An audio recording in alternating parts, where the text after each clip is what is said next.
और आज हम लोग क्या करने वाले हैं, जो इससे पहली वीडियो आई थी उसमें इलेक्ट्रोकेमिस्ट्री के पार्ट वन में हम लोगों ने कवर किया था पूरा कॉन्स्टिट्यूशन वगैरह। आज हम लोग क्या करने वाले हैं बेटा, तो आज हम लोग ना इसके आगे के टॉपिक को करने वाले हैं, दैट इज जो हमारा रह गया था कंडक्टेंस वाला और इलेक्ट्रोलिसिस, जो मैंने प्रॉमिस किया था तुम लोगों की नेक्स्ट क्लास में हम लोग इसको करेंगे।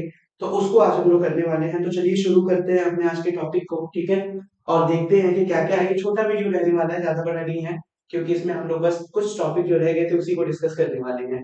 तो चलिए शुरू करते हैं, आज हम क्या करने वाले हैं। तो सबसे पहले बेटा इलेक्ट्रोलिसिस और उसके लॉस के बारे में पढ़ने वाले हैं, कि बेसिकली इलेक्ट्रोलिसिस को आप कैसे डिफाइन करोगे, है ना, कि what do you mean by this term electrolysis. तो बेटा it is defined as the process of decomposition of an electrolyte by the passage of electricity through aqueous solution, है ना। देखो, इससे पहले हम लोगों ने क्या किया था कि केमिकल रिएक्शन किस तरीके से यूज करके हम लोग बना रहे थे, क्या हम लोग बना रहे थे इलेक्ट्रिसिटी। यहाँ पे हम लोग क्या करने वाले हैं बेटा इलेक्ट्रोलिसिस के अंदर, कि एक ऐसा प्रोसेस होगा जिसमें कि इलेक्ट्रोलाइट डिकम्पोज हो जाएगा bye the passage of electricity, मतलब इलेक्ट्रिसिटी को यूज करके किस तरीके से डिकम्पोज हो रहा है क्या हमारा इलेक्ट्रोलाइट, उसी के बारे में हम लोग पढ़ने वाले हैं अपने इलेक्ट्रोलिसिस के अंदर। तो आई होप क्लियर होगा। यहाँ पे हम केमिकल रिएक्शन कराने के लिए इलेक्ट्रिसिटी को यूज कर रहे हैं, और वहां पे हम लोग केमिकल रिएक्शंस करके इलेक्ट्रिसिटी प्रोड्यूस करते थे। तो ये एक मेन डिफरेंस है बेटा। नेक्स्ट देखिए, the apparatus used to bring about the electrolysis is called electrolytic cell। और जहां पे ये पूरा इलेक्ट्रोलिसिस होता है वो कौन से सेल में होता है, उसको बोलते हैं इलेक्ट्रोलिटिक सेल। और जो प्रीवियस क्लास में पढ़ा था बेटा वो क्या था, इलेक्ट्रोकेमिकल सेल। तो इन दोनों का डिफरेंस आप लोगों को याद रखना है। नेक्स्ट चलिए बेटा, there are mainly two ways in which analysis is done in electrolysis। तो दो तरीके हैं जिससे हम लोग एनालिसिस कर सकते हैं इलेक्ट्रोलिसिस का। कौन से दो तरीके हैं बेटा, पहला क्वांटिटेटिव इलेक्ट्रोलिसिस स्टडी, और क्वांटिटेटिव क्या बताएगा बेटा, तो क्वांटिटेटिव और क्वालिटेटिव दो स्टडी करने वाले हैं। तो ये जो हमारा क्वांटिटेटिव एनालिसिस है बेटा, ये हमें क्या बताएगा, तो क्वांटिटेटिव एनालिसिस बताएगा कि study amount of the product, कितना प्रोडक्ट का अमाउंट आप ले रहे हैं। तो it basically describe the amount, तो क्वांटिटी की बात कर रहे हैं बेसिकली, यानी quantitative electrolysis study of amount of the product formed at electrode during the electrolysis, कि कितना प्रोडक्ट फॉर्म हो रहा है इलेक्ट्रोलिसिस के दौरान। क्लियर है। अब देखिए बेटा, क्वालिटेटिव स्टडी क्या होती है, कि वो बताता है कि जो प्रोडक्ट पॉसिबल प्रोडक्ट फॉर्म कौन कौन से हो सकते हैं इलेक्ट्रोड्स पे, तो उसको हम लोग क्वालिटेटिव बोलते हैं। तो दो तरह की स्टडी, क्वांटिटेटिव और क्वालिटेटिव, दोनों को याद रखना है बेटा। चलिए नेक्स्ट, नेक्स्ट है कि क्या होती है क्वांटिटेटिव एस्पेक्ट ऑफ इलेक्ट्रोलिसिस, और इसी को डिफाइन कौन करेगा, फैराडे लॉ। यानी जो क्वांटिटेटिव कितना अमाउंट ऑफ सब्सटेंस कौन से इलेक्ट्रोड पे बनेगा, उसके बारे में बात कौन करेगा, फैराडे लॉ को उसके अंदर हम लोग कवर करने वाले हैं। तो चलो देखते हैं कि क्या होता है फैराडे लॉ। तो देखो, माइकल फैराडे इन 1833 क्या बोला था इन्होंने, ध्यान से समझना, स्टडी अबाउट द रिलेशनशिप, किसका relationship, between the amount of current, ये याद रखना, between the amount of current passed and the amount of substance liberated, कि कितना करंट हम पास कर रहे हैं और कितना अमाउंट में हमारा सब्सटेंस बन रहा है। तो इसकी स्टडी करी थी, किसने स्टडी करी थी बेटा, तो इसके बारे में स्टडी करी थी फैराडे ने 1833 में। तो उसी को हम लोग फैराडे लॉ के नाम से जानते हैं, कि अगर हम इलेक्ट्रिसिटी पास करेंगे तो कितना सब्सटेंस प्रोड्यूस होगा, डिपॉजिट होगा या लिबरेटेड होगा, उसी की स्टडी, उसी रिलेशनशिप को हम बोलते हैं माइकल फैराडे लॉज के नाम से, है ना। ही गिव टू लॉज, तो इसमें कितने लॉज दिए थे, तो he give two laws which are called Faraday law of electrolysis, और इसी को हम क्या बोलते हैं, फैराडे लॉ ऑफ इलेक्ट्रोलिसिस। तो बड़ा इंटरेस्टिंग है, चलिए देखते हैं कि कौन से दो लॉ दिए थे इसने, उसकी बात करते हैं बेटा। तो जो फैराडे का फर्स्ट लॉ था वो क्या कहता था, तो according to Faraday first law, Faraday का फर्स्ट लॉ ये कहता था कि the amount of any substance deposited or liberated at any electrode is directly proportional to the quantity of electricity passed through the electrolytic solution। यानी कहता था कि जितना सब्सटेंस बनेगा, डिपॉजिट होगा या लिबरेटेड होगा किसी भी इलेक्ट्रोड पे, वो डायरेक्टली किसके प्रोपोर्शनल होगा, वो डायरेक्टली प्रोपोर्शनल होगा क्वांटिटी ऑफ इलेक्ट्रिसिटी पास। यानी जो वेट होगा, डब्ल्यू होगा, वो किसके प्रोपोर्शनल है बेटा, क्यू के इक्वल, कि कितनी इलेक्ट्रिसिटी आप यहाँ पे पास कर रहे हो। तो इस चीज को आपको ध्यान में रखना है। यानी इसको हम कैसे लिख सकते हैं बेटा, W is equal to ZIT। कैसे आया होगा ये सोचो। मैं बोल रहा हूं कि जो वेट बन रहा है वो डायरेक्टली प्रोपोर्शनल है Q के, क्वांटिटी ऑफ इलेक्ट्रिसिटी पास। अब हम सबको पता है बेटा कि प्रोपोर्शनली कांस्टेंट यहाँ पे Z लगता है, और मैं Q चार्ज को क्या लिख सकता हूँ, सबको पता है ना, I इज इक्वल टू क्या होता है, I इज इक्वल टू होता है Q अपॉन T। तो क्या Q is equal to I T लिख सकता हूँ, बिल्कुल लिख सकता हूँ। तो वहीं से ये फॉर्मूला डेराइव हो गया कि W is equal to Z I T, where Z is electrochemical equivalence and I is the current and T is the time.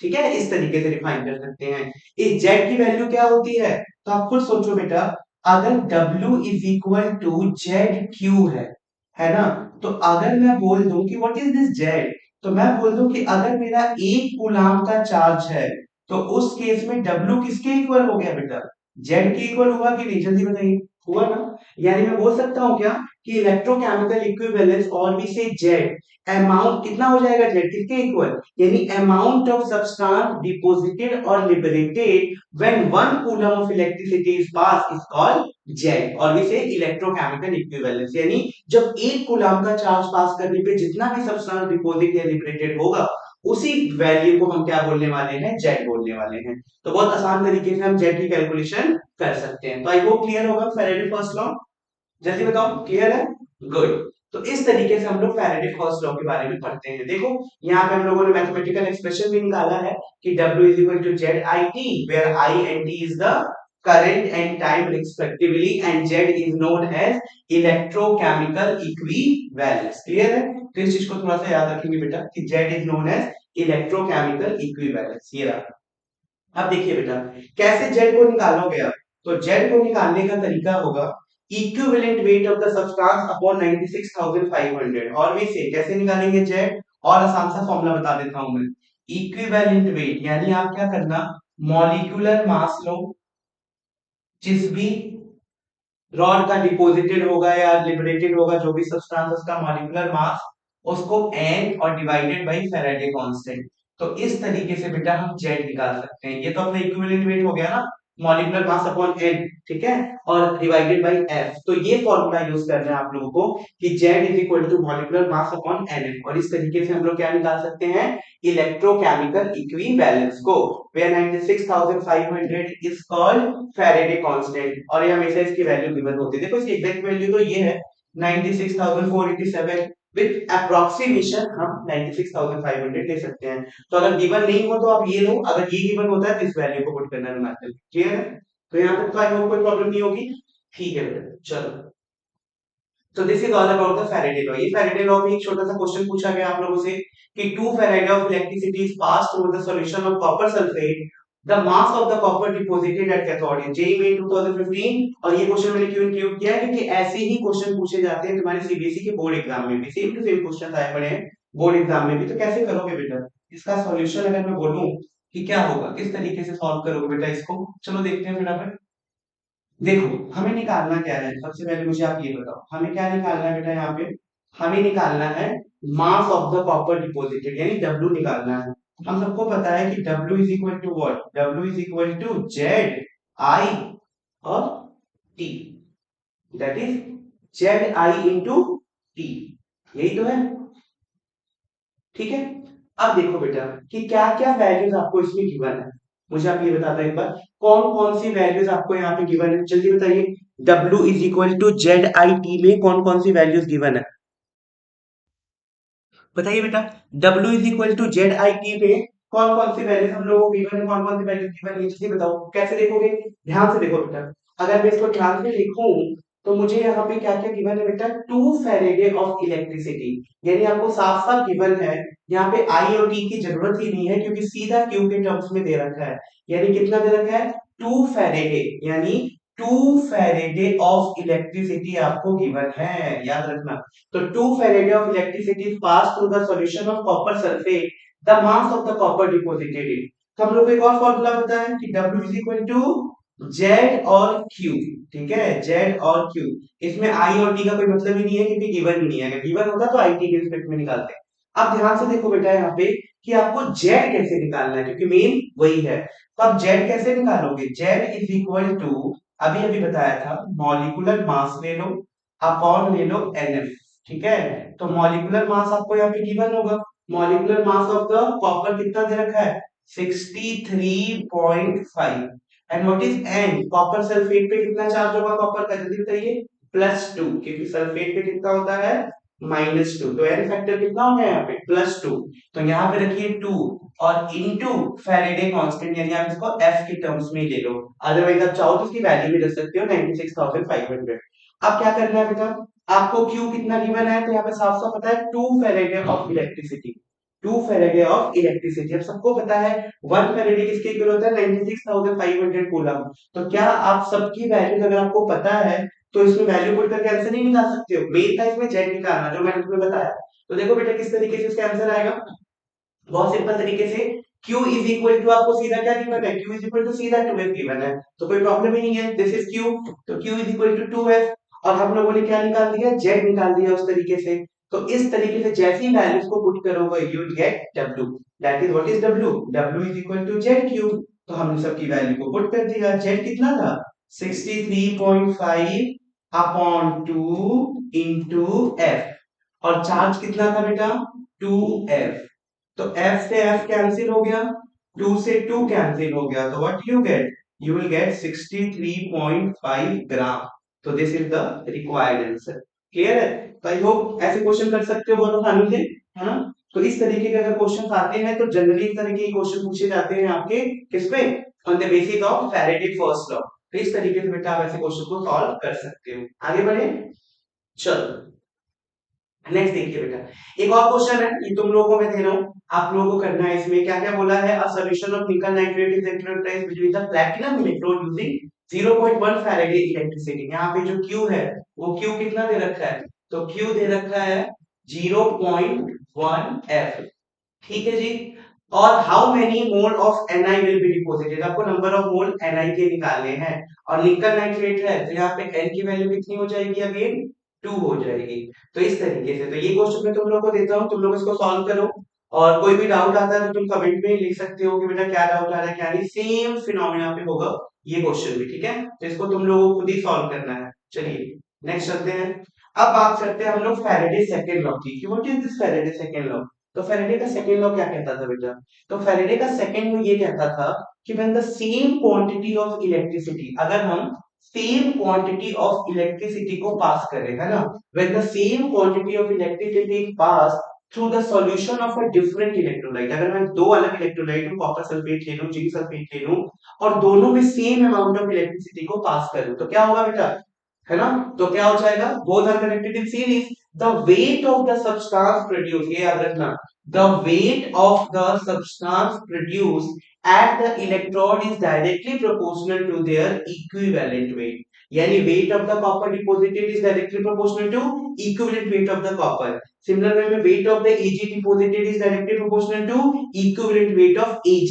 तो इस तरीके से ये डिनोट करता है, यानी the above formula can be given when copper sulfate and AgNO3 solution are connected, यानी जो ऊपर का फॉर्मूला है मैंने किसके लिए लिया है? जब हम लोगों ने कौन से दो इलेक्ट्रोलाइट लिए होंगे? कॉपर सल्फेट और AgNO3, and they are connected in series and the same quantity of electricity pass through them. The requirement of electricity or charge in electrode reaction oriented and varies with the change in electrode reaction.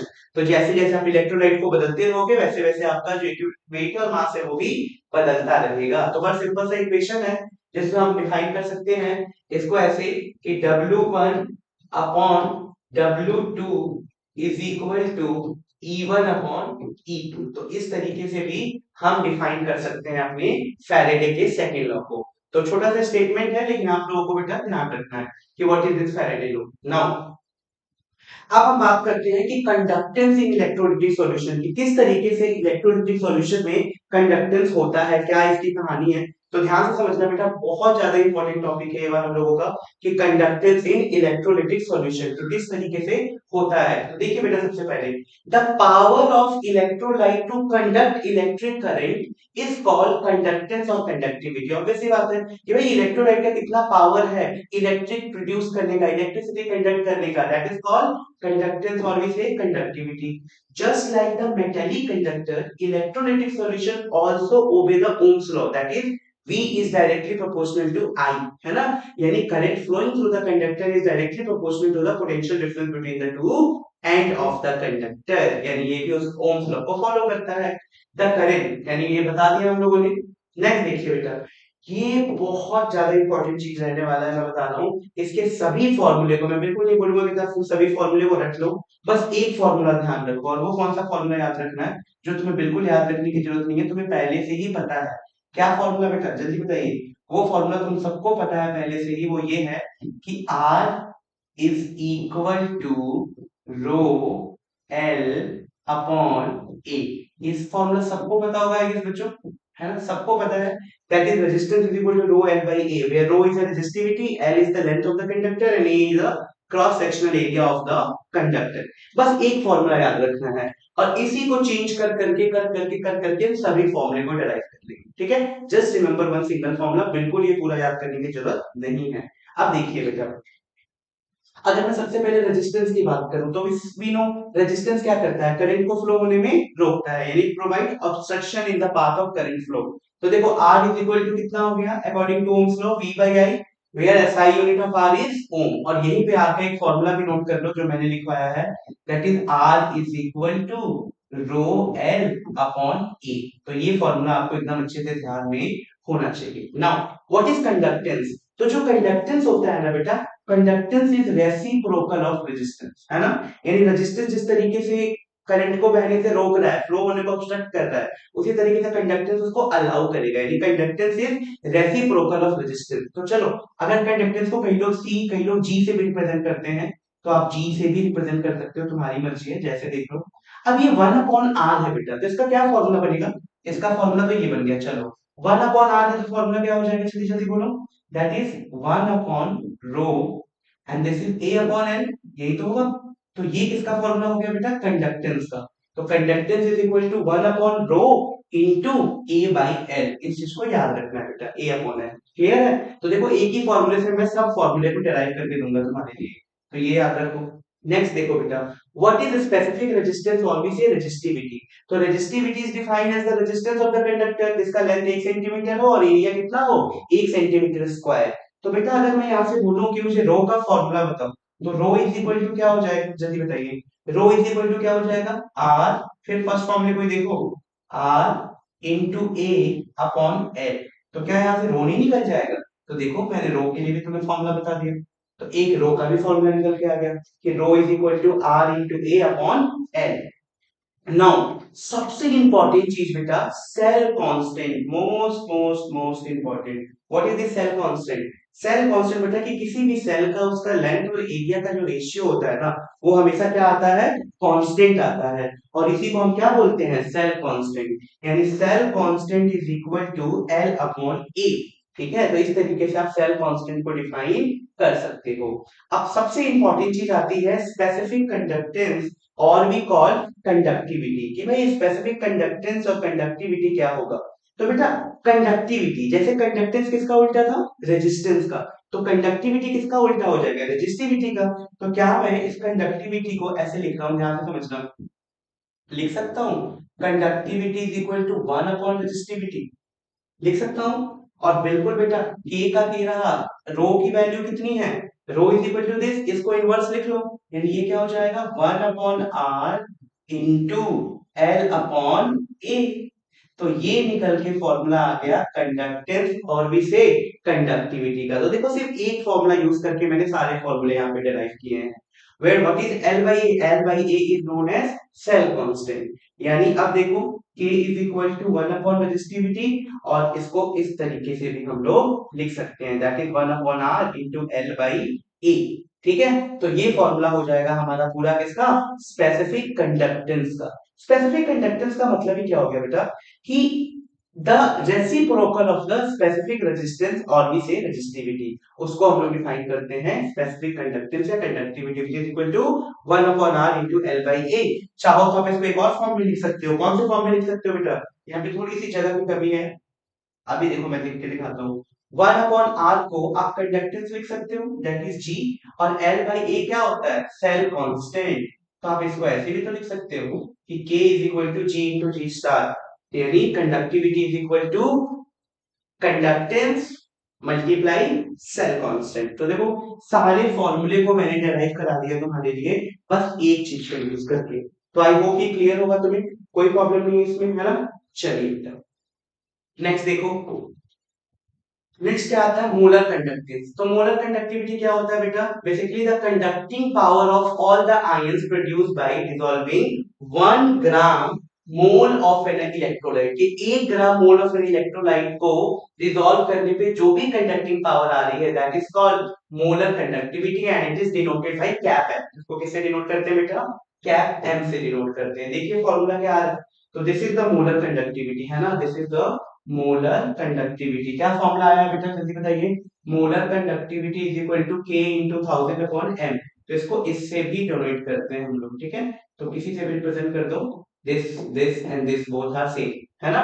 तो k into 1000 upon m, where k is the conductivity and m is the molar concentration, है ना? इन m is the concentration that is in per mole per litre, that is the molarity of the solution. इस तरीके से what is the SI unit of molar conductivity बेटा? देखो ध्यान से देखो, कंडक्टिविटी है और मोल पर लीटर है, तो क्या हो गया इसका यूनिट? या तो आप लिख सकते हो ohm inverse centimetre square mole inverse, और भी से ओम को इनवर्स को क्या बोलते हैं? मोम भी तो बोलते हैं, ओम का उल्टा दैट इज मोम, और फिर सेंटीमीटर स्क्वायर मोल इनवर्स, और भी से in terms of Simon that is Simon centimetre square mole inverse. तो इसमें से कोई भी यूनिट आप यूज कर सकते हो किसके लिए? Molar conductivity. क्लियर है? चलिए बेटा नेक्स्ट चलते हैं फटाफट, है ना? चलिए नेक्स्ट देखते हैं नेक्स्ट क्या है। तो नेक्स्ट बोल रहा है हम लोगों को ये क्वेश्चन एक छोटा सा, तो ये क्वेश्चन तुम लोग डिस्कस करना किस तरीके से क्वेश्चन होगा। बिल्कुल सिंपल है, आपको मोलर कंडक्टेंस निकालना है। आपको मोलैरिटी दे रखी है, बस आपको k इंटू 1000 अपॉन m रखना है। तो आपको m तो ऑलरेडी गिवन है इस क्वेश्चन में, ध्यान से देखो m इज ऑलरेडी गिवन है बेटा, m तो आपको गिवन है ये ना। आपको क्या निकालना है? बस k। तो ये तुम लोगों के लिए देता हूँ मैं क्वेश्चन, अभी जो नेक्स्ट वीडियो आने वाला है उसमें सिर्फ क्वेश्चन ही सॉल्व करेंगे। तुम लोग एक बार ट्राई करना कि इसको सॉल्व कर पा रहे हो कि नहीं, नहीं तो फिर मैं इसका सॉल्यूशन तुम्हें बताऊंगा, ठीक है? चलिए बेटा नेक्स्ट आ जाओ। नेक्स्ट है कि variation of conductivity with dilution, कि किस तरीके से कंडक्टिविटी जो है उसका वेरिएशन होता है किसके साथ बेटा? डाइल्यूशन के साथ। तो उस टॉपिक को देखना है, बहुत इंपॉर्टेंट टॉपिक है थ्योरेटिकल ये, कि कंडक्टिविटी का वेरिएशन डाइल्यूशन के साथ कैसे हो रहा है, मतलब जब आप वाटर को ऐड करते जा रहे हो तो किस तरीके से कंडक्टिविटी अफेक्ट हो रही है। तो बहुत इंपॉर्टेंट टॉपिक है, ध्यान से समझो। For both weak and strong electrolyte the electrolytic conductance और भी the equivalent conductivity and molar conductivity increase with dilution. यानी चाहे वो इक्विवेलेंट कंडक्टिविटी हो, मोलर कंडक्टिविटी हो, या फिर बेटा इलेक्ट्रोलिटिक कंडक्टेंस हो, इन सब की वैल्यू जैसे जैसे डाइल्यूशन करते हो वैसे वैसे बढ़ता है। क्यों बढ़ता है भाई? अगर आप किसी सॉल्यूशन इलेक्ट्रोलाइट को डाइल्यूट कर रहे हो तो उनके बीच का आयोनिक मोबिलिटी बढ़ेगा, आयोनिक इंटरफेरेंस कम होगा। अब वो दूर दूर आराम से घूम सकते हैं, अच्छे से मूव कर सकते हैं, इंटरफेरेंस ज्यादा नहीं होगा, टकराएंगे नहीं ज्यादा एक दूसरे के इलेक्ट्रोड के पास। जैसे पॉजिटिव जो है वो नेगेटिव इलेक्ट्रोड के पास, जो नेगेटिव वो पॉजिटिव इलेक्ट्रोड के पास इजीली मूव कर पाएगा। तो ये सब रीजन है जिसके चलते डाइल्यूशन करने पे हमारा ये सारी वैल्यूज क्या होती है बेटा? इंक्रीज होती है, ठीक है? नेक्स्ट देखो, this is because the total volume of the solution containing 1 gram equivalent or 1 mole of the electrolyte also increase। इसी की बात कर रहे थे। It may be noted that decrease in the K on dilation of solution is more than the compensate by increase in its volume। यानी अगर मैं conductance की बात, कंडक्टिविटी की बात करूं या स्पेसिफिक कंडक्टेंस की बात करूं, वो वैल्यू एक इकलौती है जो डाइल्यूशन करने पे डिक्रीज होगी, और उसका भी रीजन देखने वाले हैं कि क्यों डिक्रीज होगी भाई। चलिए, यानी कंडक्टिविटी और भी से स्पेसिफिक कंडक्टिविटी के ऑलवेज डिक्रीज विद डाइल्यूशन। तो बेटा इस पॉइंट को एकदम दिमाग में फिक्स कर लेना कि सभी वैल्यूज डाइल्यूशन के साथ इंक्रीज होती है, लेकिन स्पेसिफिक कंडक्टेंस और भी से कंडक्टिविटी, इसकी वैल्यू डाइल्यूशन के साथ हमेशा क्या होगी? इसकी वैल्यू डाइल्यूशन के साथ हमेशा क्या होने वाली है? कम होने वाली है, डिक्रीज होने वाली है। तो याद रखना बेटा इस चीज को। This is due to fact that the total number of ions in the solution increase on dilution but the number of ion per unit volume that carry the current in the solution decrease. किस तरीके से, चलिए समझते हैं एक बार फटाफट। बेटा हम सबको पता था, अगर तुम ध्यान से देखो, कि व्हाट इज दिस के, तो के किसके इक्वल आया था, के इज इक्वल टू, जल्दी बोलो, that is 1 upon R into L by A. और इसको क्या लिखते थे, K this is equal to G into L by A. अगर मैं एल को ले लूं 1 सेंटीमीटर, दिमाग लगाना, और एरिया को ले लूं 1 सेंटीमीटर स्क्वायर, तो एक बात बताओ, इस केस में क्या के जी के इक्वल नहीं हो जाए, बिल्कुल होगा। यानी मैं स्पेसिफिक कंडक्टेंस का एक और अच्छा डेफिनेशन दे सकता हूं क्या, कि it is the conductance offered by 1 ml of the electrolyte. देखो, क्योंकि ये क्या हो गया, वॉल्यूम किसी का क्या होता है, area into length, that is centimetre cube. Centimetre cube को मैं और क्या लिख सकता हूँ, 1 ml भी तो लिख सकता हूँ कि नहीं, बिल्कुल। यानी the conductance offered by 1 ml of the electrolyte is called conductivity, और विच इज स्पेसिफिक कंडक्टेंस। देखो कितना अच्छा डेफिनेशन निकाल दिया कि K is equal to G 1 ml लिख सकते हैं। यानी 1 ml इलेक्ट्रोलाइट जितना भी इलेक्ट्रिसिटी, जितना भी क्या करेगा, कंडक्टेंस को शो करेगा, 1 ml ऑफ इलेक्ट्रोलाइट, उसी को क्या बोलते हैं हम लोग, उसी को बोलते हैं हम लोग स्पेसिफिक कंडक्टेंस। अब खुद दिमाग लगाओ, मैं बोलूं कि यहाँ पे मेरे पास दो आयन है, एक पॉजिटिव आयन एक नेगेटिव आयन, और यहाँ पे जो पानी है वो मैं मान के चलता हूँ कि ये 10 लीटर है। तो 10 लीटर के अंदर दो आयंस है, और स्पेसिफिक कंडक्टेंस किसकी बात करता है कि 1 ml में कितने होंगे। तो बेटा अगर 10 ml में, इसको ml कर देता हूँ, ठीक है, कंफ्यूज मत होना, 10 ml। तो अगर 10 ml में दो आयंस है ना, तो 1 ml में कितने होंगे, जल्दी बताओ, 1 ml में कितने होंगे बेटा, दैट इज 10 ml में दो आयंस है ना, तो 1 ml में कितने हो जाएंगे, 2/10 आयंस। बात समझ रहे हो। अब मैं इसका डाइल्यूशन अगर कर देता, और डाइल्यूशन करके और पानी ऐड कर दूं, और पानी ऐड कर दूं, अब इसका मैंने पानी कितना ऐड कर दिया, अब इसके पानी को मैंने ऐड कर दिया 20 ml, लेकिन अभी भी आयंस तो उतने ही है, तो अब ये कितना हो जाएगा, 2/20। यानी यहाँ आ गया 1/10 आयंस, यहाँ था 1/5 आयंस। तो आप देख रहे हो, डाइल्यूशन जैसे कर रहे हो, नंबर ऑफ आयंस घट रहे हैं ना, देखो, क्योंकि आयंस तो उतने ही है, आप डाइल्यूट कर रहे हो, तो यहाँ पे आयंस कितना था, 1 ml जितना कंडक्टेंस करता है ना, उसको बोलते हैं स्पेसिफिक कंडक्टेंस। तो 1 ml के अंदर तो नंबर ऑफ आयंस कम हो गए ना, इसीलिए डाइल्यूशन करने पे जो हमारा स्पेसिफिक कंडक्टेंस और कंडक्टिविटी है, उसकी वैल्यू भी डिक्रीज होती है। तो आई होप ये चीज समझ आ गई होगी तुम लोगों को, क्लियर है सबको, जल्दी बता दो बेटा एक बार, ये चीज क्लियर है, इसका नोट कर लो।